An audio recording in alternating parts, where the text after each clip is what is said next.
بسم الله الحمد لله والصلاة والسلام على رسول الله وعلى آله وصحبه ومن والاه. خۆشەویستان خۆشحاڵم کە لا بەرنامەی نووسین و یادەوەری لە ئاڵلقەی ژمارە 75 بە خزمەت ئێوەی خۆشەویست گەشتمەوە. خۆشەویستان ڕەنگە هەندێک لەو بەڕێزانەی کە بەرنامەکە بینن تێبینی ئەوە بکەن کە ئەم بەرنامەیە بۆچی ئەوەنە درێژ بووەوە، چونکە جارجار ئەوا بیستم کە ئایا ئەم بەرنامەیە زۆری نەخایەن یاخود درێژەی نەکێشاوە. ڕاستێکی من حەزەکەمەوەتان ئەوە عەرزی ئێوەی خۆشەویست بکەم ئەوەیە کە ڕاستەکەی ئەم بەرنامەیەکی فکریە و تیایدا ڕاستەکەی فکر بەرهەم دێ بۆ مانای کە ئەو چەمکانەی کە لێرە باسەکەن کە پەیوەستن بە ژیانەوە یاخود ژیانی ئێمە پەیوەستە بۆ چەمکانەوە لێرەوە بە خوێندنەوەیکی فکریان بۆ ئەکرێ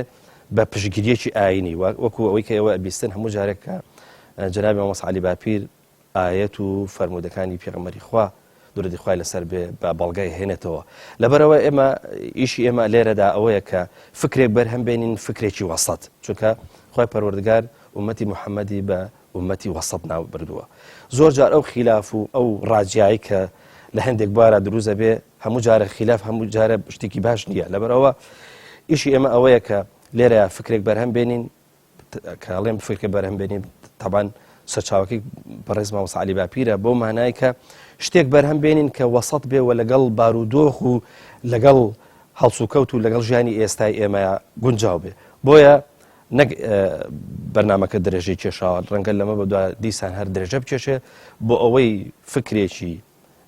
باش بەرهەم بێ سەبارەت بە هەموو ئەو چەمکانی کە پەیوەستن بە ژیانی ئێمەوە. مامۆستا جارێککە بەخێر بێ بۆ ئەڵلقەی ژمارە 75. زۆر سپاس، ئێوەش بەخێر بێن کاک پێوەند خۆت و هاوکارانت. سپاس دەکەیت. مامۆستا لە ئاخر و ئۆخری کتێبی تەوژمی ئیسلامی و ئەلمانی و خاڵە هاوبەش و جیاوازەکانی لە ئەڵلقەی حەوتەمای کەوا ئەزانم کە کۆتا ئەڵلقە بێ قسە لەسەر تەبایی و پێکەوە ژیانەکەی لێرە لە کتێبەکەیە. لە سەرەتایە پرسم تەبایی و پێکەوە ژیان لای تۆ چ مانایەکی هەیە و بە چمە بەستێک جەنابەت بەکاری دێنی و تۆ بۆ تۆ چ بایەخ و گرنگێکی هەیە؟ الحمد لله رب العالمين وصلوات الله وسلامه وبركاته على جميع الأنبياء والمرسلين خصوصا سيدهم وأفضلهم وخاتمهم إمام المتقين وقائد المجاهدين محمد وآله أجمعين من الصحب والأزواج والقرابة والتابعين لهم بإحسان إلى يوم الدين. کاک پەیوەند تەبایی و پێکەوە ژیان بە عەرەبی السەماحة والتعايش. سەماحەت لە فەرمایشتی پێغەمبەر داهاتووە صلى الله عليه وسلم فەرموویەتی بوعثت بالحەنیفیەة سەمحەتی، من ئاینێکی پاک و تەبام بۆ هێناون، یا سەماحەت بە معنای قوبوڵکردنی ئەوانی دیکە و تەبابوون لەگەڵیان و لەگەڵ داژیانیان. جا ئەمە من کردومە بە ئاڵلقەی یەکەمی کتێبی سەر مەسەلەیەکی باوی سەردەم کە تەرجەمەی عەرەبی و فارسیش کراوە بە عەرەبیەکەی السەماحة والتعايش. طبعا لەوێدا گوتومە ئوسوس السەماحة والتسامح والتعايش في القرآن الكريم 15 بنەمام هێناون. لێرەدا ئەوکو دوای دەیگەینە 10 بنەمام هێناون. گرنگی تەبایی و پێکەوە ژیان و یەکدی تەحەمولکردن لەوەدایە کە بەبێ ئەوە کۆمەلگا ناتوانێت کۆمەلگایەکی تەندروست بێ و وزە و توانای تاکەکانی کۆمەلگا و پێکاتەکانی کۆمەلگا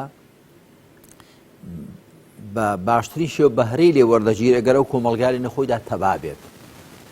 وێک هەڵکا، پێکەوە مەدارکە، پێکەوە بسازێ. تەسامح هەموو ئەو واتانە دەگرێتە خۆی، پێکەوە مەدارکردن، وێک هەڵکردن، پێکەوە سازشاندن، پێکەوە سازان، پێکەوە گونجان، کە پێچەوانەی تەسامح بریتێ لە دەمارگیری، بریتێ لە داخراوی، بریتێ لە ڕەفزکردنی بەرامبەرەکەت. جا گرنگی تەبایی و پێکەوە ژیان و یەکدی تەحەمبولکردن لەوەدایە کە بەبێ ئەوە کۆمەلگا ناتوانێت کۆمەلگایکی تەندروست بێ و ئێمە گەر تەماشای کۆمەلگای خۆمان بکەین کاک پەیوەند ئێمە لە زۆر مەقتەعی ژیانی میلەتەکەماندا وزە و توانایەکی زۆری بەشەری و مادی بەهەدەر دراوە لە ئەنجامی ناتەباییدا، لە ئەنجامی پێکەوە نەگونجان و یەکدی تەحەمبول نەکردندا. من زۆر جار گوتومە پێکەوە دژبوونی کۆمەلگا، پێکاتەکانی کۆمەلگا، تاکەکانی کۆمەلگا وەکو یاری گروس بسڕکێنەوەیە. ئاها کە کاتی خۆی لە لادێ هەبوو، ئێساش لە هێندێک شوێن هەر هەیە لە وەکو وەرزش دەیکەن، بۆ وێنە دە نەفەر لەولا، دە کەس لەولا بە دوو ئاراستەی پێچەوانە شتێک ڕاکێشن، هەر کامیشان بێوێ بەلای خۆیاندا ئەوانی کە بێنن. ئەوە ئەگەر 20 کەس بن بەو ئاراستەیەدا دەست بە ئاراستەی دیکەدا تێنووسێن، وزەی ئەو 20 کەسە دەبێتەوە بە سەفر. من زۆر جار لە هێندێک لە کتێبەکانی خۆمدا گوتومە ئەو هێزە سیاسی ئالمانیانەی لە وڵاتی ئێمەدا لە کوردستاندا فراوانتر لە هەرێمی کوردستانیش زۆر جار توانای وزەی خۆیان و میلەتەکان سەفر کردوێتەوە. یعنی ئەو هەموو شەڕی نێوخۆ و جێشەڵی نێوخۆ هەبوو خەڵکەکە کوژرا لە بەیندا هەموو وزە و توانە مادی و بەشەری و ئەو هەموو وەقت و کاتە کە بە فیڕۆدرا هەمووی توانایەکدی سفرکردنەوەیە. کەواتە گرنگی تەبایی لەوەدایە کە وزە و توانایەکان باشترین بەهرەیان لێ وەردەگیرێ وە کۆمەلگا بەرەو پێشەوە دەچێت. هەمیشە کۆمەلگا لە جەویشی ئارام و هێمن و تەبادا خەڵک دەیپەڕژێتە سەر ئەوەی چۆن کاسبی بکە، چۆن بازرگانی بکە، چۆن پیشەسازی بکە، چۆن ئاژەڵداری بکە، چۆن کشت و کاڵ بکە. بەڵام لە جەوی ئاڵۆز و بڵۆز و گرژ و تێکگیراودا خەڵک هەر دەیپەڕژێت سەر چۆن بەرامبەرەکەی لە بین بریان چۆن خۆی سەلامەت بکە، بەس نایپەڕژێتە سەر ئەوە کە چۆن وەکو گوتم وڵات ئاوەدان کاتەوە و ژیان بەرەو پێشەوە بەرێ. مامۆستا هەندێک زیادە ڕۆیەکەن لەم بابەتەیە، لە بابەتی تەبایی پیان وایە بێ کۆمەلگا زۆرینەی هەرە زۆری وەکو یەک بیر کاتەوە. خۆگەر زیادە ڕۆیی ئەوە نەش نەکەن کە بڵێن یەک جۆر بپۆشێ، یەک جۆر بیرکردنەوە، یەک جۆر تەعاملکردن ئەنجا تەبایی دروستە بێ. بەڵام تەبایی کاتێک گرنگ نییە کە ئێمە بە جیاوازەکان و یەکتر قبولکەنەوەی کە جنابە باست. بێگومان هەر بۆ مانای تەبایی یەکدی تەحەمولکردن، پێکەوە مەدارکردن، پێکەوە ساچاندن، یەکدی قبولکردن هەر ئەوەیە. یعنی ئەگەر کەسێک بێوێ خەڵک هەموو وەکو خۆی بن، معنە ئەوە تەبایی نییە، ئەوە دیکتاتۆریەتە، ئەوە خۆسەپاندنە و ئەوە لابردنی بوونی بەرامبەرەکانە، نەفی بوونی بەرامبەرەکانە. ئەمما تۆ دەوێت بەرامبەرەکانت وەکو خۆیان قبول بێ. ئیسلام وایە، بۆ زانیاریت ئیسلام کە هاتووە کاتی خۆی لە سەردەمی خەلیفە ڕاشیدەکان داخوالیان ڕازی بێ کە بە هەموو دنیادا بڵاو بۆتەوە، هاتووە خەڵک ئەو شتانەی کە بوویانە خەڵک لە ڕووی دینیەوە، لە ڕووی نەتەوەییەوە، لە ڕووی ژیان و گۆزەرانەوە، لە ڕووی ڕەوشت و ئاکار و ئەدەبەوە، جێگە لەوەی کە پێچەوانەی حکمێکی شەریعەت بۆ بێگەنە لیان گەڕاون. عومەر خوالی ڕازی بێ، خەلیفەی دووەمی پێغەمبەر صلی الله علیه وسلم، نامەی دەنووسی بۆ سەرکردەکانی، دەیانگوت ئەوە بۆ وێنە مەجووس ئاگر دەپەرستن، مەجووس وا دەکەن، نامەی بۆ دەنووسین دەعهم وما یدینون، لیان گەڕێن و چۆن دینداری خۆیان دەکەن لیان گەڕن. دەیانگوت ئەوانە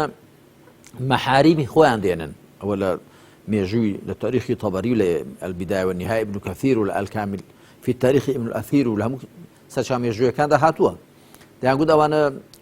هاوسەرگیری دەکەن لەگەڵ خوشک و کچ و مەحرەمەکانی خۆیان. عومەر خوا لێ ڕازی بە نامەیە بۆ نووسین، مادام دینەکەیان وایە دەعهم وما یدینون، ئاگر دەپەرستن، فەرموو ئاگرەکان لێ مەکوژێنەوە، دەعهم وما یدینون. جا ئیسلام من لە کتێبی چەند مەسەلەیەکی باویستەردەمدا لە باسی گلۆبالیزەیشن و جیهانێتی، یعنی عەولەمە و عالەمیەتی ئیسلام، جیاوازەکانەوە کە عەولەمە لەسەر چێشی قەولەبە فەوعەلەیە، یعنی بە قاڵبکردنی جیهان، داڕشتنی جیهان بەو شێوە کە ئەو هێزە دەیەوێت. عولەمە وای دەوێت ئێستا تۆ ئەگەر تەماشا بکەی ئەمریکا و زلهێزەکان دەیانەبێ فەرهەنگی خۆیان کللتوری خۆیان هەر لە بابۆڵە خواردنەوە سندویچ لە بابۆڵە خواردنەوە بگرە تاکو هەر شتێکی دیکە کللتور و ثەقافەت و فەرهەنگی خۆیان فەڕزکەن بەسەر گەلان و کۆمەڵگایەکاندا بەڵکو من ئاگادارم کە فشار دەکەن لە هەندێک لە دەوڵەتان و کردویانەوە فشارەکە جێ خۆشی گرتووە کە منهەجی خوێندنیان پێگۆڕیون منهەجی پەروەردەیان پێگۆڕیون کە ئەم هەرێمەی ئێمەش تا ڕادەیەک هەرکەوتۆتە بەر لێشاوی ئەوە هەندێک شت مەسەلەن دەگوترێ بەس بۆ سەرنجڕاکێشانی ڕۆژ ئاوا وەکو ماستاوکردن بۆ ئەوان جا ئەوە عەولەمەیە بەڵام عالەمیەتی ئیسلام جیهانێتی ئیسلام دنیا وەکو خۆی قبوڵ دەکا دنیا وەکو خۆی میلەتان وەکو خۆیان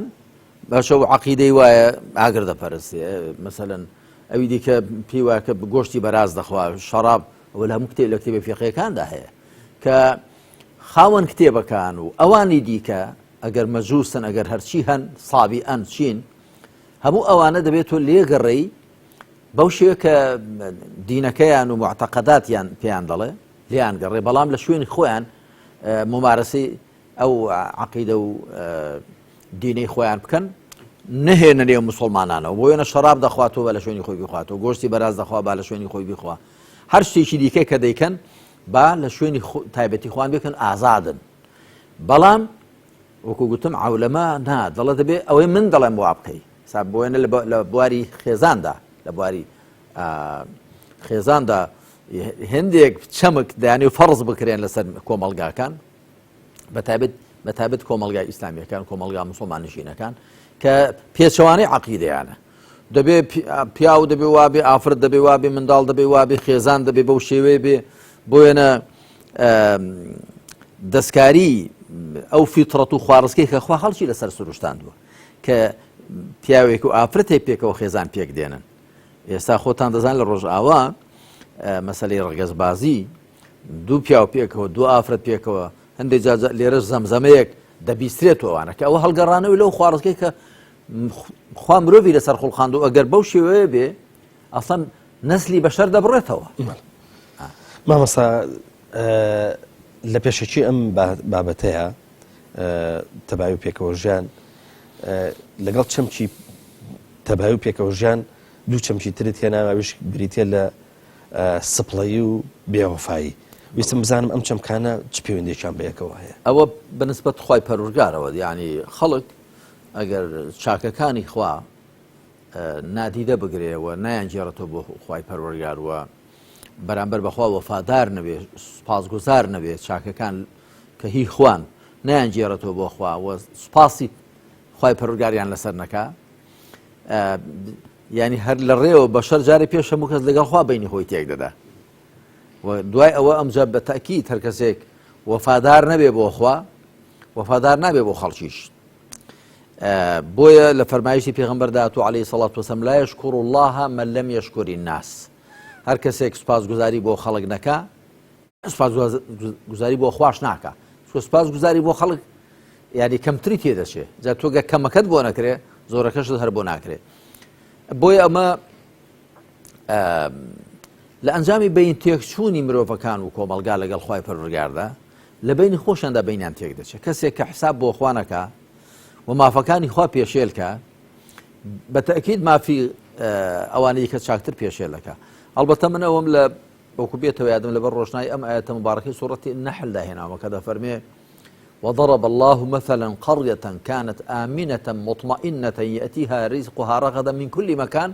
فكفرت بأنعم الله فأذاقها الله لباس الجوع والخوف بما كانوا يصنعون خاوێنەی هێناوتۆ بە ئاودانیەک بە وڵاتێکی ئارام كانت آمنة مطمئنة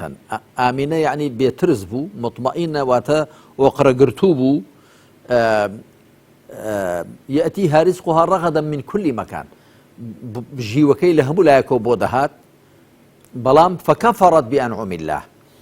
چاکەکانی خوای نادیدە گرتن سپڵە بوو فأذاقها الله لباس الجوع والخوف بما كانوا يصنعون خوا برسیەتی و ترسی وەکو پۆشاچێک پێچێشتن واتە وەکو پۆشاچێک پیانەوە نووسا بەهۆی ئەوە کە دەیان کرد لە ئەنجامی ئەوەدا کە بینیان لەگەڵ خوا تێکچوو بێوەفا بوون سەپڵە بوون بەرامبەر بەخوا لە بینی خۆشیاندا بینیان تێکچوو و ئەو حاڵەتە هێمنی و ئارامی و ئۆقرەیە کە هەیە بوو ئەوەیان نەما گۆڕا بۆ ئاژا و ئاشوبی نێوخۆ. مامەستا کە یەیتە سەر بابەتی سیکۆلاریزم یاخود پەیوەست بە ئەلمانیەتەوە لە بابەتی تەبای و پێکەوە ژیانە ئەی بەستیتەوە بە جەنگێکی مێژوویەوە یاخود باسی جەنگێکی مێژوویەکەی لە ڕابردووە بە ناوی جەنگی ئاینەکان ئەوە لە کاتێکدا کە لە ئێستاە ئەوەی کە پێگوترێ خۆرئاوا ئەندازەیەک لە هێمن و ئاسایش و لە تەبایاژی مەبەست چییە مامەستا لەمە؟ مەبەستم لەوەیە کاکە پەیوەندیان زۆر کەس کە تەماشای واقعی ئێستای ئەوروپا دەکا ڕۆژئاوا ئەڵەتە ئەمریکا شەر درێژکردنەوەی ئەوروپایە چونکە لە ئەوروپاوە چوون ئەمریکایان ئاوادان کردەوە خەڵکە ئەسڵیەکەی ئەوێ هیندە سووریەکانیان قەلاچۆ کردن و لە ئەفریقاوە خەڵکیان هێنا بە کۆیلایان کردن ڕەشپێستەکان و سۆغەرە و بێگاریان پێکردن و ئەمریکان پێ ئاوادان کردنەوە ئەو ڕەشپێستانەی کە لە ئەمریکان هەموو لە ئەفریقا بە زۆر هێنراوە وەکو کۆیلە جا کەسانێکن کە تەماشای واقعی ئێستای ڕۆژئاوا دەکەن وا دەزان هەروە بووە بەڵام بێگومان وانە و مێژووی وڵاتانی ئەوروپادا هەیە کە جەنگی 36 ساڵیان پێکەوە بووە جەنگی 30 ساڵیان پێکەوە بووە جەنگی 15 ساڵیان پێکەوە بووە بۆیە لە نێوانی بەریتانیا و فەڕەنسا و ئەڵمانیا ئەو وڵاتە و ئەو وڵاتە لە نێو خۆدا هەر لە نێو خۆیاندا بە زۆری جەنگەکان لە ئەنجامی دەمارگیری دینیەوە بوون کاتێک کە کاڵفن بە تایبەت ویستی چاکسازی بکە لە ئاینی شێوێنراوی مەسیحیدا و جوڵانەوەیکی دەست پێکرد دوایی کە ناوی لێنرا حەڵەکە پرۆتستانتیە کە ئەمە بە معنای چاکسازیکردن لە ئاینی مەسیحیدا کە بوو بە بازیچەیەک بەدەست پاپا و قەشەکانەوە ئەو ویستی ئەوە بکە کە هەیمەنەی و هەژبوونی پاپا و پیاوانی دینی چینی ئەکلیرۆس کەم کاتەوە و خەڵک بۆ خۆی بۆی هەبێ کتێبی مقدەس بخوێنێتەوە تێ بفکرێت چکە پێشێ دەیانگو دەیبێت تەنیا پیاوی دینی کتێبی مقدەس بخوێنێتەوە ئەو بۆ خەڵکی شەرحکە جا لە ئەنجامی بڵاوبوونەوەی ئەو جمۆژۆڵەدا کە ئێستاش تەمان هەر هەیە ئێستا شوێنکەوتوانی مەسیح عەلەیهی سەڵات وەسەلام دا بەش بوون بۆ سێ بەشی سەرەکی ئەلبەتە لەگەڵ چەند وردە بەشێکی دیکەش کاتۆلیک کە بە زۆری کاتۆلیکەنەوەی کە پاپات بڵێن نوێنەریانە پرۆتستانت ئەوانە کەمتر بڕوان بە پاپا هەیە و ئەرثۆدۆکس کە زیاتر لە ئەوروپای ڕۆژهەڵات بڵێن رووسیا و ئەوانە جا لە نێوانی پرۆتستانت و کاتۆلیکدا هەروە ئەرثۆدۆکس شەڕی زۆر درێژخایان بووە یعنی زانایان بە مەزەنە دەڵێن دەوری زیاتر لە 50 ملیۆن کەس کوژراوە لەو شەڕەندا ئیدی لە ئەنجامی ئەو ئەزمونە تاڵەدا کاک پەیوەند من لە کتێبی لە مەوسوعەی ئیمان و ئیلحاد لە باسێکدا بە ناوی هۆکارەکانی یا مێژووی سەرهەڵدانی ئیلحاد لە ئەوروپا لەوێدا باسم کردووە هەروە لە تەوژمی ئیسلامی و عەلمانیشدا هەر پێشتر باسمان کردووە لە چەند مەسەلێکی باوی سەردەمدا باسمان کردووە کە لە ئەنجامی ئەو شەڕ و ئاژاوە و کوشتاری نێوخۆ کە لە ئەوروپا بووە لە ئەنجامی ئەوەدا ئەوانیان کە شارەزان نەبوون یا مەسەلەن بە هەر حاڵ ئاینەکەیان وا دەبینی ویان زانی کە خەتای ئاینەکەیانە کە ئەڵبەتە ئەسڵی ئاینەکەیان کە خوا ناردوێتی بۆ عیسا عەلەیهی سەڵات وسەلام هەموو شەریعەتەکانی خوا کە خوا بە پێغەمبەرانی ناردوون هەوێنی تەبایی پێکەوە ژیان بوون و مەسیح بۆ خۆی زۆر یعنی ئێستاش لە ئینجیلەکاندا قسە متەسامیح و یعنی تەباییەکانی مەسیح هەر هەن کە هەندێک چند زێدە ڕوویشیان تێدا هەیە کە من پێم وایە مەسیح نەیگوتوون عەلەیهی سەڵات وسەلام بۆ وێنە کە دەڵێ ئەگەر کەسێک زلەیەکی لای ڕازای لای چەپیشی بۆ ڕاگرە و ئەگەر کەسێک باڵتۆکەی لێستاندی کراسەکەشی بۆ دانێ ئەگەر کەسێ میلێ وە پێش خۆی دات و 3 میل لە پێشەوە بڕۆ ئەوە جارێ ئەسڵان ئەوروپاوە ناکە ئەو لایەنداوە لا بۆ پێشمانی مەسیحی جوای گوت بێ بەڵام بە هەر حاڵ هەر دیارە کە مەسیح عەلەیهی سەڵات وەسەلام زۆر بەلای تەبایی و سەماحەت و ئەودا بووە. جا دوایی ئەوانە پێیان وابوو کە ئەو بارگرژی و ئاڵۆزیە لە دینەکانەوە بۆیان هاتووە، بۆیە لە ئاین هەڵگەڕانەوە لە ئاینی مەسیح و عەلمانیەتیان تەبەنی کرد. عەلمانیەتیان تەبەنی کرد لە کاردانەوەی ئەو واقیعە دژوارێک کە بۆیان دروست بوو بۆ هۆی تێکدانی دین و شێواندنی دین و ئەو دەمارگیریە کە لەو دینە شێوێنراوەوە پەیدا بوو. بەڵێ مامۆستاکە جەنابش بە جۆرە لە جۆرەکان ئاماژەت پێدا، بەڵام کە مێژووی ئەوروپا خوێنی تۆ مامۆستا ئەوەت پێ ئەڵێ هەتاکو ئەوروپا دین و ژینیان لێک جا نەکردەوە نەگەشتن بە و تەبایە و پێکەوە ژیانی کە ئێستا هەیەە. جەنابشت باست کرد لە پرسیاری ڕابردووە باست کرد لە وەڵامی پرسیاری ڕابردووە باسی جەنجی ئاینەکانت کرد کە بە درێژایی چەندان ساڵ شەڕی خوێناوی ڕوویاوە، بەڵام ئەوان دوجار هاتنە سەر ئەوەی هەم چاکسازی لە ئاینیا بکەن و هەم دین و ژینیش بە جۆرێک لە جۆرەکان ئەگەر بە ناویش بێ لێک جا بکەنەوە بۆی بگەن بم تەبایی و پێکەوە ژیانی کە ئێستا هەیە. ئەوە حەقی تێدایە تا ڕادێک حەقی تێدایە، بەڵام ناحەقیشی زۆر تێدایە. حەقەکە ئەوەیە کە فعلەن ئەوان کە دەستیان لە ئاینە شێوێنراوەکەیان بەردا شێوێنراوەکەیان بەردا ئاینی بڵێ نەسڕانی بە هەموو بەشەکانیەوە بە بەشی کاتۆلیک و پرۆتستانت و ئەرتۆدۆکس و بە هەموو جۆرە تەفسیر و لێ تێگەیشتنەکانەوە و هاتن عەلمانیەت و سیکۆلاریزمیان لە شوێندانا و بیردۆزەکانی دیکەیان لە شوێن ئەوەدانان بۆ ڕێکخستنی ژیانی سیاسی و کۆمەڵایەتی و ئابووری خۆیان. بێگومان ئەو دەمارگیریەی پێشە هەیەیان بوو، هەر کامێکیان ئێک بۆ کاتۆلیکێک بۆ پرۆتستانێک بۆ ئەرتۆدۆکس ئەوە نەماوە دیارە، ئەوە لەو ڕۆ ڕاستە، بەڵام ڕاست نییە کە دوای ئەوەی دەستیان لە ئاین بەردا یەکسەر تەباییان هات بێ. ئەی شەڕ جیهانی یەکەم و دووەم، ئەی ئەو هەموو شەڕ خوێناویانەی کە لە ئەوروپا بوون و ئێستاش لەگەڵدا بێ بەڵێ ئێستا بە چەک و هێز پێکەوە ڕوبەڕوو نابنەوە، بەڵام بە چەکی ئابووری پێکەوە ڕوبەڕوو دەبنەوە، بە چەکی ئەمنی پێکەوە ڕوبەڕوو دەبنەوە و پاشان ئەوان ئێستا شەڕەکەیان گواستەوە بۆ دەرەوەی خۆیان. هەموو شەڕانی کە لە دنیادا دەکرێن تەماشا دەکەی یان ئینگلیزی لە پشتە یا ئەمریکای لە پشتە یا فەڕەنسا لە جەزائیر یا مەسەڵەن ئیتالیا یا ئیسپانی، ینی بە شێوەیەک لە شێوەکە یان رووسیا بەولادا، ینی بە شێوەیەک لە شێوەکان ئەوان دەستیان هەیە لە هەموو ئاڵۆزیانی کە لە دنیادا هەن. ئاڵۆزەکان لە بینی خۆیاندا هەوڵیان داوە لای بەرن لە نێو خۆیاندا چیدی کە ئەوە نەکەن لە دەرەوەی خۆیان پێکەوە تەسفیح حساب بکەن و شەڕەکان بەرنە دەرەوەی خۆیان. جا وەکو گوتم ئەوەش ئەو ناحەقەیە کە تێدایە، بەڵام ئەگەر کەسێ بیەوێ لەسەر ئەم مەقولەیە ئەوە هەڵبچنێ کەواتە با ئێمەش واز لە دینەکەمان بێنین بۆ ئێمەش پێکەوە تەبابین وەنی ڕەنگەوە هەڵبچندرێ لێ باشە ئەوروپایەکان وازیان لە ئاینەکەیان هێنا دوای تەبابوون کە وەکو گوتم ئەوە تۆزێک ڕاستی تێدا بەڵام ناڕاستیش زۆریشی تێدایە. ئێمە دەڵێن باشە ئەوان وازیان لە ئاینە شێوێنراوەکەی خۆیان هێنا، ئەو ئاینە شێوێنراوەی کە وابوون کە زۆر دژی یەکدی بوون، بەڵام ئێمەی ئەهلی ئیسلام جارێک دینمان هەیە، بەڵام ئێوان هەر دینی سربەخۆ بوون، یعنی کاتۆلیک هەموو شتی جیا لە پرۆتستان هەموو شتی جیا لە ئەرتۆدۆکس، هەر کتێبەکانیشیان جیان بۆ زانیاریت. بەڵام بە هەر حاڵ ئێمە یەک کتێبمان هەیە و یەک پێغەمبەر عەلەیهی سەڵات وسەلام، یەک بەرنامە، یەک ڕووگە و هەموو وەکو یەک نوێژەکان دەکەین و ڕۆژوگرتن و حەج و هەموو دروشمەکان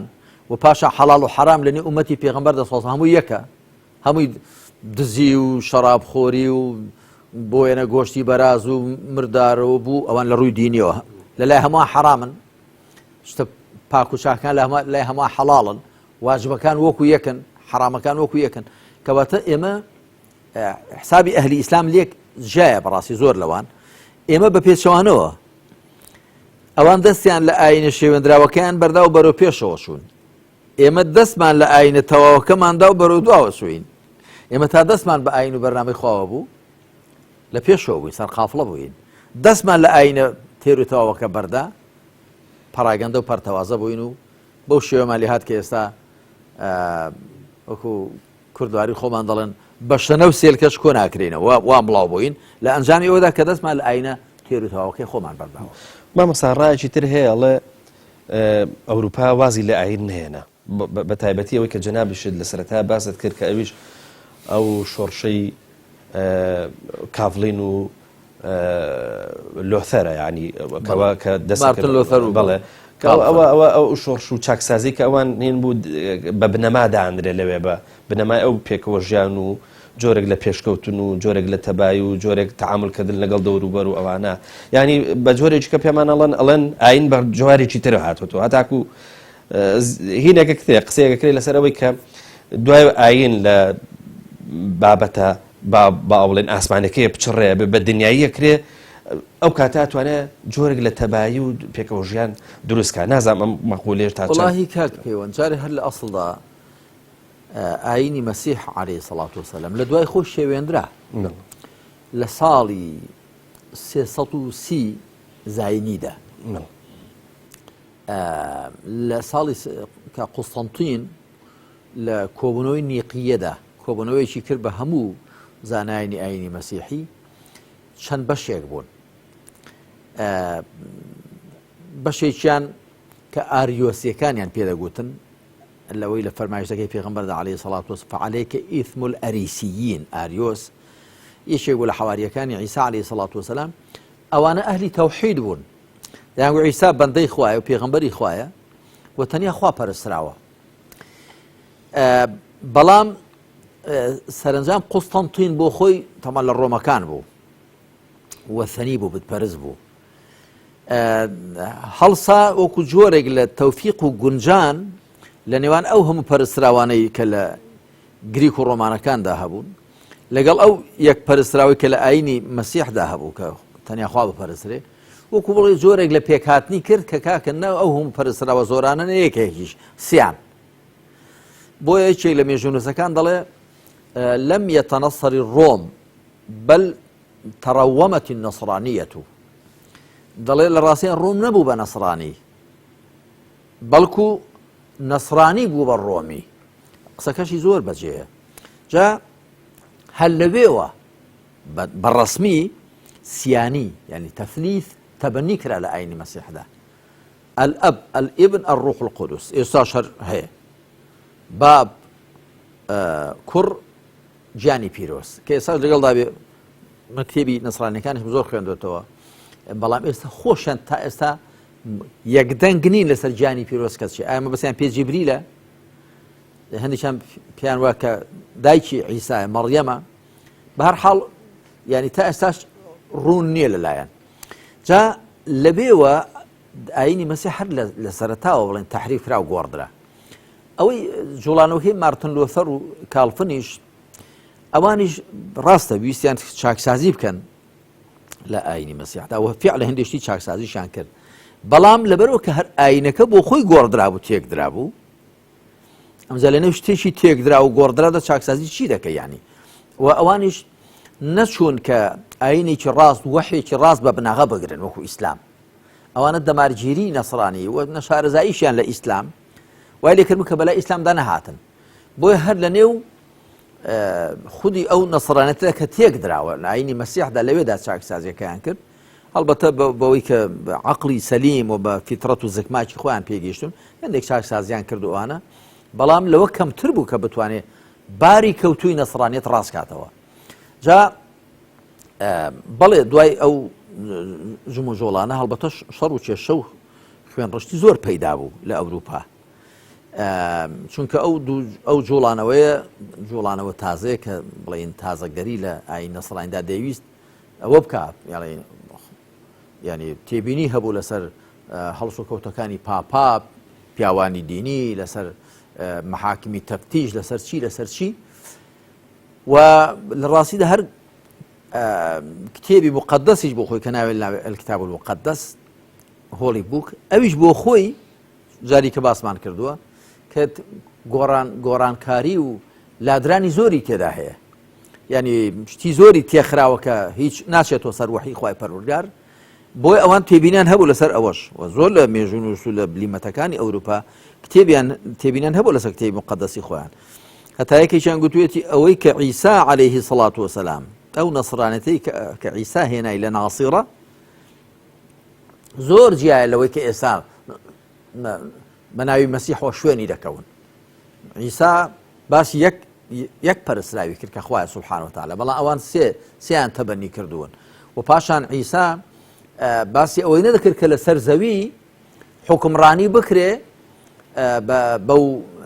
بە ناوی خوای پەروەردگار بە ناوی دینەوە. ئاخر خۆی حکمڕانەکان لە ئەوروپا خۆیان بە خوا یان بە سێبەری خۆیان بە وەکیلی خوا دەزانی. ئەجا هەر لە زۆر تێبینی و سەرنجیان هەبوو لەسەر ئەوە. بەڵێ ینی ئەو ژم و ژۆڵانە کاریگەریشان هەبوو بە تاکید لە بەرەو پێشبردننی ئەوروپاوە دەرباسکردنی ئەوروپا لە زۆر لەو بیرۆکە و شتە پوچانە کە بە ناوی ئاینی مەسیحەوە عەقڵ و خەڵکیان پێ بەنج کرابوو. بەڵام ئەوەش نییە کە دوای ئەوە سەرتەبایی پەیداوە بێ، بەڵکو شەڕ و کوشتارێکی زۆر هەبووە. بە هەر حاڵ دوای سەرنجام دوای ئەزمموی تاڵی زۆر و هەورازن و شەوی زۆر گەیشتنە ئەوەی کە پێکەوە تەبابن. وەکو گوتم پێکەوە تەبای بوونەکەش ئەوەیە کە شەڕی جیهانی یەکەمیش ڕوویدا لە 1940 و دوای شەڕی جیهانی دووەمیش ڕوویدا لە 1930 تا 45 و ینی هەموو دنیاشان بە شەڕەکان گرتەوە نەکە لە نێو خۆیانەوە. مامۆستا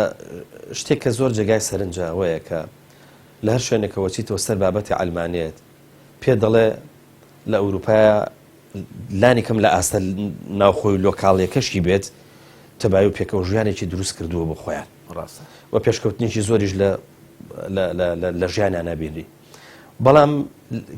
کە ئەمە ئەجێڕیتەوە بۆ دنیای ئیسلام یاخود با بڵێن بۆ دەوڵەتانی ئیسلامی یاخود سوزانمەوەی کە پێگوترێ وڵاتانی ئیسلامی ئەلمانێت دەسەڵاتێکی زۆر ناشیرینە، زۆر خراپە. ینی ئەم سڕەت چییە؟ ئەلمانە لە ئەوروپا دەسەڵاتێکی باش بەرهەمێنێ، بەڵام لە ئەوەی کە پێگوترێت لە خۆرهەڵات یاخود لە ناو جیهانی ئیسلامیە ئەلمانێت دەسەڵاتێکی خراپ بەرهەمێنێ. کاک پێنجال لێرەدا من جاری کەش باسم کردووە کە لە ڕاستیدا ئەوانەی کە پێیان وایە شتە باشەکان لە ئەلمانی تۆ سەرچاویان گرتووە جاریکە باسمان کرد ئێمە لە ڕووی سیاسیەوە باسمان کرد کە ئەی باشە کە باسی ئەوە دەکرێت زۆر هێندێکیان دیموکراسی دەبەستنەوە بە ئەلمانیەتەوە. من باسم کرد چونجا خۆ هیتلەر دیکتاتۆر بوو ئەلمانیش بوو، مۆسۆلۆنی دیکتاتۆر بوو لە ئیتالیا و ئەلمانی بوو، ستالین دیکتاتۆر بوو لە رووسیا و ئەلمانیش بوو. هەروەها زۆر لە حکمڕانەکانی کە لە ئەوروپا حکمیان کردووە دیکتاتۆر بوون و ئەلمانیش بوون. بە سەدامی خۆشمانەوە بە سەدامی خۆشمانەوە بڵین لێرە و بە شای ئێرانەوە و بە زۆری دیکە. کاک پەیوەند بەرەو پێشچوونی کۆمەلگا و دواکەوتنی کۆمەلگا حاڵەتێکی گشتیە. ینی لە ئەوروپا قەزێکەونی ئەلمانین بەهۆی ئەوە بەرەو پێشەوە چوون هەر بە گشتی لە هەموو ڕێکەوە لە ڕووی فیکریەوە، لە ڕووی عیلمیەوە، لە ڕووی یەکدی تەحملکردنەوە، لە ڕووی سلوک و ڕەوشت و ڕەفتارەوە، لە ڕووی ئابووریەوە، لە هەموو ڕێکەوە بەرەو پێش چوون. کۆمەلگاکە بە گشتی کۆمەلگایەکی بەرەو پێشە. سە تۆ تەماشا بکە لەوێ من چووم بۆ ئەو وڵاتە ڕۆژ ئاوایانە خەڵکە موسڵمان و نوێژخێرەکەی خۆمان کە لەوەیە ئەوان لەوێ هەڵسو کەوتیان ڕاقیتر و باشترە لەوانی ئێرە. یعنی هەر چەند هێندێکیشان دواکەوتووەکەی خۆیان لێرە بردۆ بۆ وێش، بەڵام بە گشتی لەوێ هێندی فێری هێندێ شت بوون. بۆ وێنە لەوێ مرکزێکی ئیسلامی هەیە، خەڵکە موسڵمانەکە هەموو دەچێ بۆی پێکەوە تەبا نەک لێرە وەڵاو مزگەوتی سۆفیانە ئەوی سەلەفیانە ئەوی فڵان جەماعەتە ئەوی فڵان فیسار جەماعەتە. جا کۆمەلگا کە بەرەو پێشەوە دەچێت هەمووی پێکەوە بەرەو پێشەوە دەچێت، کە بەرەو دوا دێتەوە هەمووی پێکەوە بەرەو دوا دێتەوە. لەوێ فەزیلەتەکە ناگەڕێتەوە بۆ ئەلمانیەت، دەگەڕێتەوە بۆ کۆی کۆمەلگایەکە لە پێشەوەیە. ئێستا بۆ ئێنە مالیزیا کە وڵاتێکی موسڵمان نشینە، بەڵام لە ڕووی تەکنۆلۆژیا و لە ڕووی ئاوەدانی وانەشەوە لە ڕیزی وڵاتە ڕۆژئاوایەکانە، وانە وڵاتێکی موسڵمان نشینیشە. وڵاتەکە بۆ خۆی کۆمەلگاکە بەرەو پێشەوە چووە و لێرەش بە هەمان شێوە ئەگەر خەڵکەکە بەرەو پێشەوە بچێت و دەستبەرداری دەمارگیری و داخراوی و خۆپەسەندی و ئەوانە ببێ دینەکەیان پێیان دەڵە وا مامەڵە بکەن، ئەو کاتە بەو شوێ نامێنەوە. و بەو شوێ ئێستا کە دواکەوتون ئەو دواکەوتوێ واز لێ بێنن ئەو کاتە گەر ئیسلام تەبەنی بکەن یا هەر شتێک تەبەنی بکەن بە چاچی تەبەنی دەکەن. جا ئەلمانیا دەمن پێشتر زۆر باسمان کردووە کە لە ڕاستیدا نامەوێ زوڵمی لێ بکرێ و ناشمێ زوڵمیشی بۆ بکرێ. زوڵم لێکردنەکەی ئەوەیە کە هەندێشتی باشی هەبێ بڵین کاکە نادی لێ بگرێن. من قەت عادەتم وانە زوڵم بۆ کردنەکەشی ئەوەیە کە هەندێک فەزیلەت و هەندێشتی باشە هی خۆی نەبن بڵین هی ئەون نا ئەوروپا و ڕۆژئاوا بەگشتی کۆمەلگاکانیان بەرەو پێشچوون لە ڕووی تەکنۆلۆژیاوە لە ڕووی فیکریەوە لە ڕووی کۆمەڵایەتیەوە لە ڕووی یەکدی تەحملکردنەوە لە ڕووی هێندەی ڕەوشت و ئەدەبی جوانەوە بەگشتی بەرەو پێشەوە چوون. ئەویش دوای ئەزمونگەلی تاڵی زۆر گەیشتون بەوە. ئەو کەواتە لەوێ ئێستا گەرە تۆ لە ئەوروپا ئەگەر وڵاتێکی ئیسلامی شەبێ ئیسلامیش تەبەنی بکە هەر بە شێوەیەکی ڕاقی دێنە بەرچاو ئەوەیە قەزێکە. اینجا گەر ئەلمانیەتیان کە تەبەنی کردووە هو ئەلمانیەتی ئەوروپاش دیارە ئەلمانێتێکە لە بریتانیا هەیە جایە لەوە کە لە فەڕەنسا هەیە دیکە جایەکە لە ئەڵمانیا هەیە لە ئەمریکا هەیە لەوێش هەر کەسە بە زۆرێک بەڵکو دیموکراسیەتەکەشیان هەر لێک جایە. سا تۆ دەبینی ئەوەی دۆناڵد ترامپ دەیەوێ بیکە زۆر جیا لەوانی پێش خۆی لە وڵاتان ئەوەی وڵاتانی دیکەوە ئەوەی دۆناڵد ترامپ دەکات بە زۆرێک لە هەڵگەڕانەوە لە دیموکراسی و لە سیستەمی حکومڕانی خۆیان دەزانن. مامۆستاگەر بێنە سەر دید و هەڵوێستی ئیسلام لەبارەی تەواوی پێکەوەژیان لە سەرەتای بابەتەکە نووسی ئیسلام تا ئۆپەڕی سنوور بڕوا و قەناعەتی بەوە هەیە کە چ لەسەر ئاستی مرۆڤاتی بەگشتی و لەسەر ئاستی هەر کام لە کۆمەڵگاکان پێکەوە تەواو گونجاو بن. جاری کەش باست کردو مامۆستا ئەلمانێت لە ڕووی تیۆرەوە هیچی نییە بەڵام چوزانم نووسراوێک بێ ئەساسێک بێ یاسایەک بێ باز لە تەباوی پێکەوەژیان کات تا ئەندازەیەکی زۆر بەڵام تەپایی و پێکەوەژیانیان هەیە. بەڵام ئیسلامی خۆمان زۆر دەوڵەمانە لە قورئان و لە سونەت وەکو دەق سەبارەت بە تەسامح و سەبارەت بە پێکەوەژیان و سەبارەت بە یەکتری تەحملکردن لەلای ئەوەی کە پێگوترێت لەناو دەسەڵاتی ئەلمانی یاخود باڵێن لە ئەو وڵاتانەی کە ئەلمانێتان هەڵگرتووە ئەوە دەزانین تەباوی و پێکەوەژیانەکە هەیە. ئێمەش بەم هەموو دەوڵەمەندیە لە قورئان و لە سونەت کە ئاڕاستەمانەکە تەباوی پێکەوەژیانمان تا ئەندازەیەکی زۆر نییە.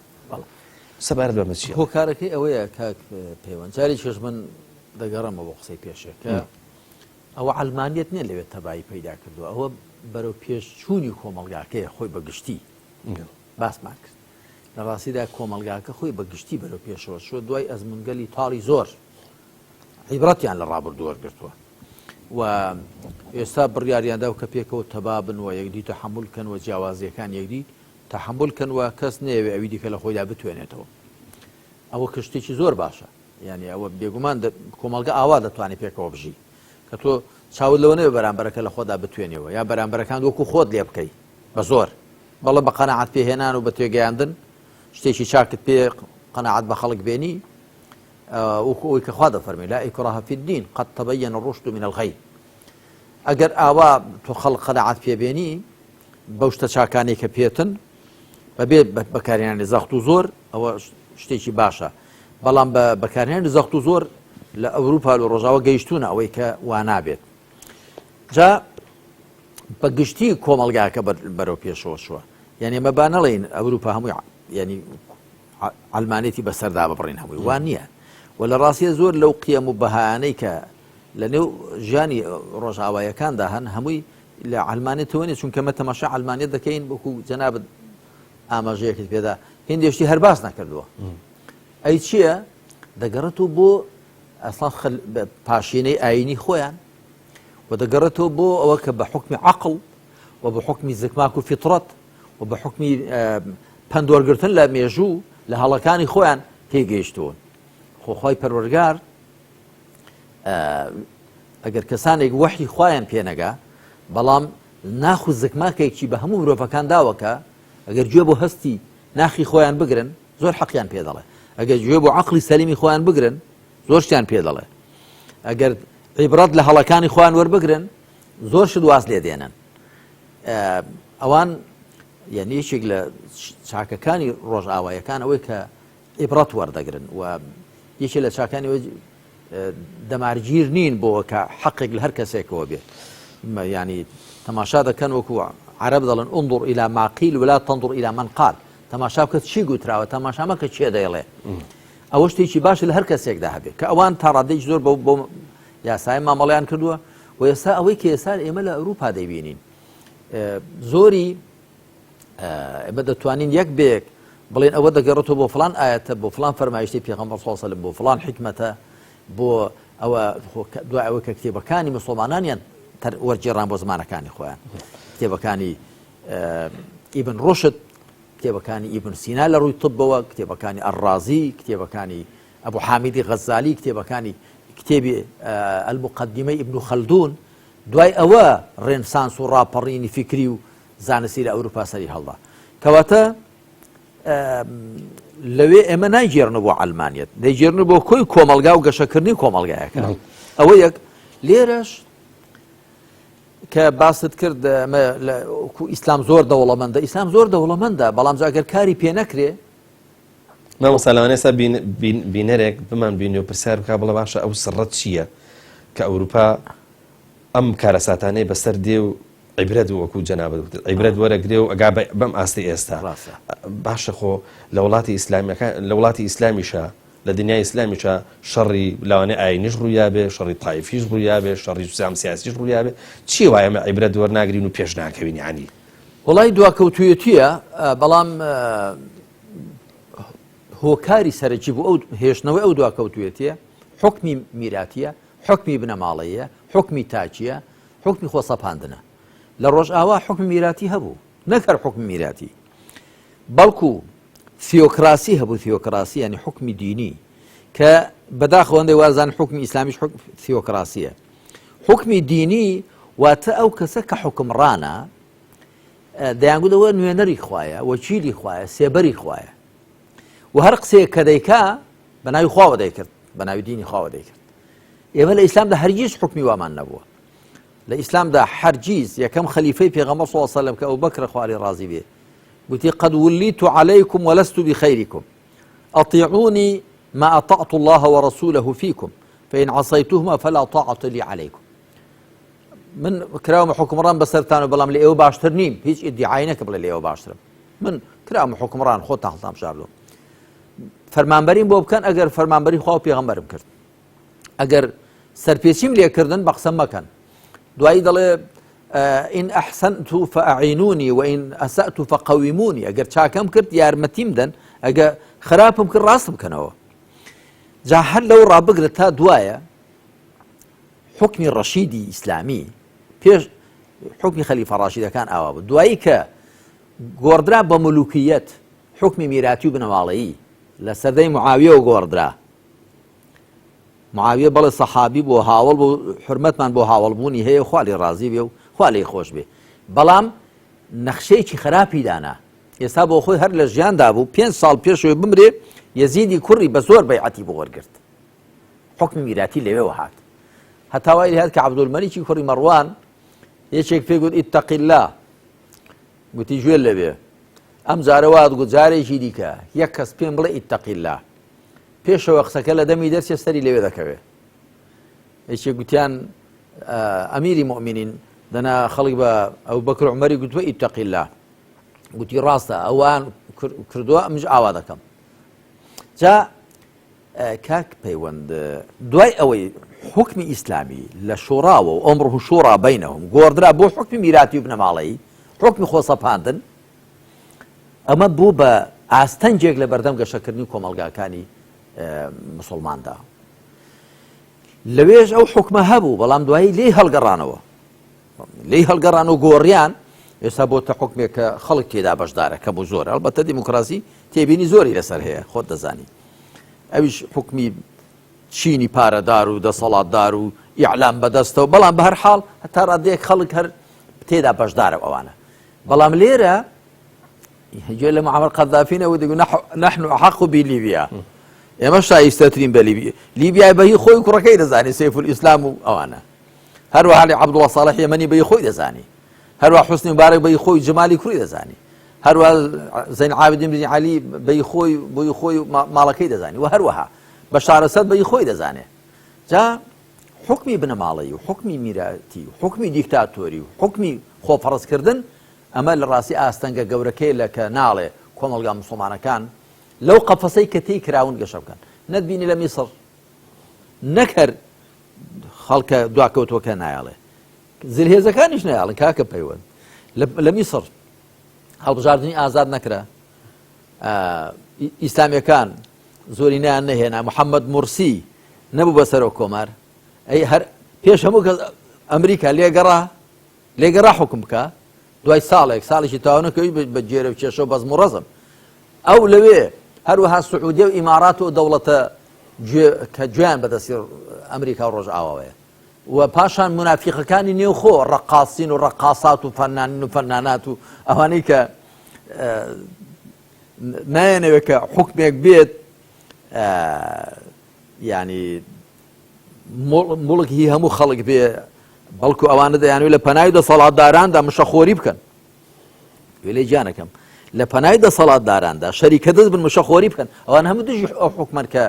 ئەمڕۆ هەموو شۆڕا بینەمی هەموو خەڵک بێت ئەوانە ئیدی ئەوانە هەموو لیان هەڵگەلیان ئەوە بوون و خۆشیان هەندێک کەم و کوڕی هەڵەیان هەبوو هەندێک پەلەپەل و هەندێک ناواقع بینیان هەبوو بەو شێوەی لێ هات کە هات حەماس لە فەڵەستین لە هەڵبژاردندا نەیبردەوە کاتی خۆی جەبهەی ئینقاذ لە جەزائیر نەیبردەوە تونس نەهزە نەیبردەوە بەڵام هەر زلهێزەکان بۆ خۆیان فەڕەنسا و ئەمریکا و ئەوانە نایاڵن